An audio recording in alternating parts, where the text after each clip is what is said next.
welcome back to another edition of Guitars, Gear, and God. Today, I want to talk to you guys about how to play chords, sort of cheating while you're playing your chords. There's a lot of ways to do this. You can do this through using something called triads. I'm going to try to show you without using a whole bunch of technical terms because I am not a guitar master.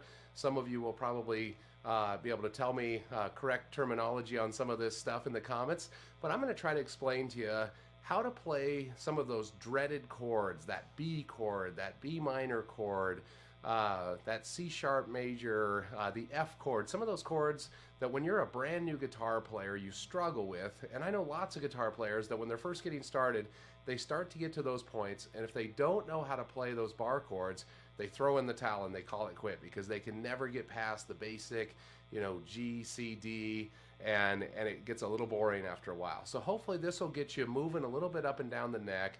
It'll give you a little bit more flexibility. It doesn't work in every situation, but at least until you learn those dreaded bar chords, it will give you a way to play some of them and still sound pretty good. Now, before we jump in and start talking about these chords and these alternate chords that we're going to be learning to make it easier for you, I just want to talk just real quickly about some of the gear I'm going to be playing on today. So I've got my 60s classic player Fender Strat here. This is like a reissue 60s classic player Strat. I absolutely love this guitar. It's one of my favorite guitars. Got it a couple years ago for Christmas as a present for my wife, and I love the sonic blue on it. It has just fantastic pickups. It's got a great neck shape, that soft V, and so, or that soft C. So it's just a great guitar. And we're going to be playing today through a Fender Blues Deluxe. Love this amp. It's been heavily modded. I did another video on that and changed out a lot of the circuitry and the volume issues, so it's just been a fantastic amp for me. And I've got this also running through a Sennheiser microphone and then several effects that are on just to add a little bit of color to it so it's not so boring.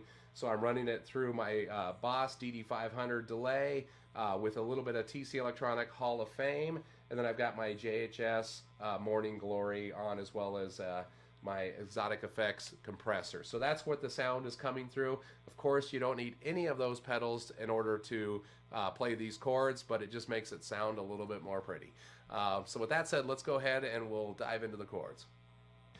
Now, one of the things that you can do is when you're playing a chord, so say you want to play something like this F chord here, okay? So you've got this regular barred up F chord right here, right? And this is a little tricky. You got to be able to hold down all of those strings with your finger here, and you're making the E shape here with the remainder of your fingers, right? So there's your standard F. Well, a simpler way that you can play it if you want, and you can get away with this, is take this finger off and just move it down to the second string right there, first fret, move it right down to the B string, and you can play that same chord, and you don't have to bar anything. Okay, so let me do it with a bar, without a bar. Not a huge difference in the sound. Some of you that have great ears for the guitar, you can probably pick up the subtle difference, but not a big difference, right? Now, I can take that same type of shape if I want, and if I really want to even simplify it a little bit yet again, I can play it with just 3 fingers. And I can go almost like my C shape here, a standard C that you've probably learned at this point, and I can just drop those 2 fingers each down. So go from my regular C to dropping them each down a fret right there, and I can play just those 3 strings. Oop. Right there. Okay? And that will also get you by with an F. And that's a really simple way to do it. Now, here's where it kind of gets cool, is I can take that shape right there and I can start to move it a little bit. I could do the same thing with this one. If I just slide up a fret, I've now got a G. So instead of playing this G bar chord, I can play, that's a G also. A. I can do that one. Right, B. And you can keep going all the way up the neck and doing it the same way. But if we go back to that 3-finger position, okay, that real simple one, okay, right there. Now, take that same position, and you're only playing those 3 strings. If you happen to slip into the bottom string, that E string, it's not going to really affect the sound too bad. It actually doesn't sound too bad. But try not to. Just hit the 3 strings. And if I slide up a little bit, if I come to right here, not changing anything, I just slid up a whole step. Okay, so this is a half step. This is a whole step. Okay, so if I slide up a whole step from the F to the G, so this is a G. I can slide up again another whole step. A, B, C, D. Okay, so really simple. So now you went from playing these basic chords up here, this C, G, D. You know, it kind of gets a little boring sometimes. There's a time and a place to play those right here, right? And they sound great. But sometimes I want to move a little bit. So I could go F, G, A, B, C, D. All right, so that's a pretty cool way. I didn't have to change my fingering at all. I just have to know where those chords are at if I'm moving up a half step or a whole step. Okay, so if you've memorized your notes on the top 2 strings and on the bottom string, you're probably going to have a pretty good idea of where to move those. So you know that that's an F and a G and an A and a B and a C on up. So, right, you've got that figured out. Now, let me take that one step further. This time we're going to change the positioning just a little bit on the fingering. So instead of doing this G, okay, so instead of playing that right there, I'm going to lift the middle finger off, and I'm going to place my pinky. Okay, so if you can see that, I have this one, I have this one, both on the 5th fret, and then I have this one on the B string, 3rd fret. Okay, and I'm still only hitting those 3 strings. Okay, now that chord is a C. Okay, so I can go from a C, G, C, G. If I slide up, A, D, A, D. Okay, so very simple. It just gives you another one. You can continue to move that up the neck if you want, using that same type of structure. Okay, so I'm going from this position to this position. It's just another way to move up the neck and get you moving.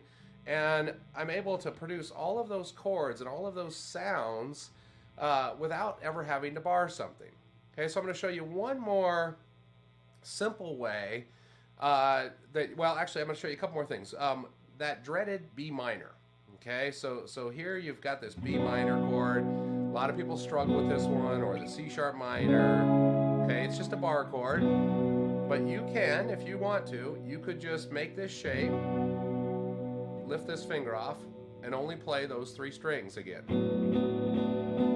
And that will give you your B minor chord. Okay, put it down.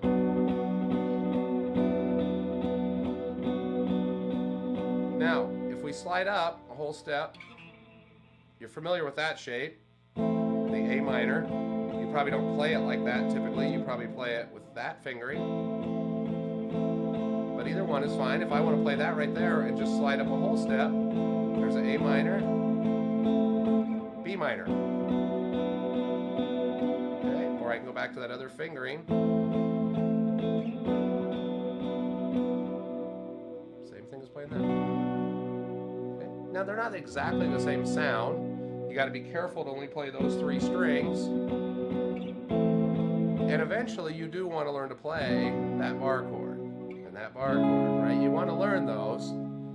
But until you've mastered those and you're frustrated playing, until you can learn to play those, this allows you to still continue progressing for songs that have that B minor or that C sharp minor or that F chord or whatever it is. It allows you to continue to play some of those songs. Now, I'm going to give you one more variation of something you can try. And I don't know, I think there's probably a technical name for this.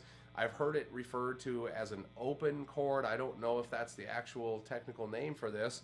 But essentially, you're making your E-shaped bar chord. Okay, so we're on the G here, making a G bar chord. And if that's a struggle for you, we already talked about I could do that, right? Or I could do just that. But if I go back to this original one, if I can't finger this whole thing, because that's really the hard part, is getting a sound out of all of those strings, right? If I can't do that, what I can do is I can lift this finger off and only finger that top string right there, okay? Just the E string right there on the 3rd fret, right there on the G. I could do that. Gives it a little bit more of an airy, open sound. Okay, I'm going to play it this way with it. You can see if you look down the neck, you can see I'm not touching it. Or if I put it down,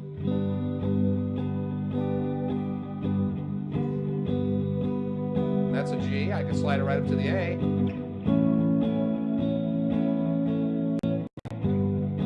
can come down to the F. Okay. So just another variation. And again, I'm not trying to give you ways to not ever have to learn those bar chords, but what I'm trying to do is just give you a little bit more flexibility as you're working up that finger strength and as you're working through those calluses and strengthening up your ability to play. This allows you just to have some alternations to those chords so that you can continue to progress. And you're actually going to find over time they're kind of fun. Sometimes you'll be playing and you might be strumming that G and stuck on there for a second, and you might go back and forth between an open version or something like that. Or one of the things I do, I'll play and I'll go to this version.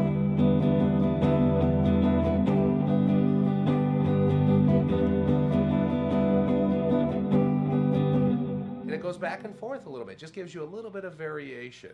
And once you start to learn these that we talked about right here, this G to the C to the D,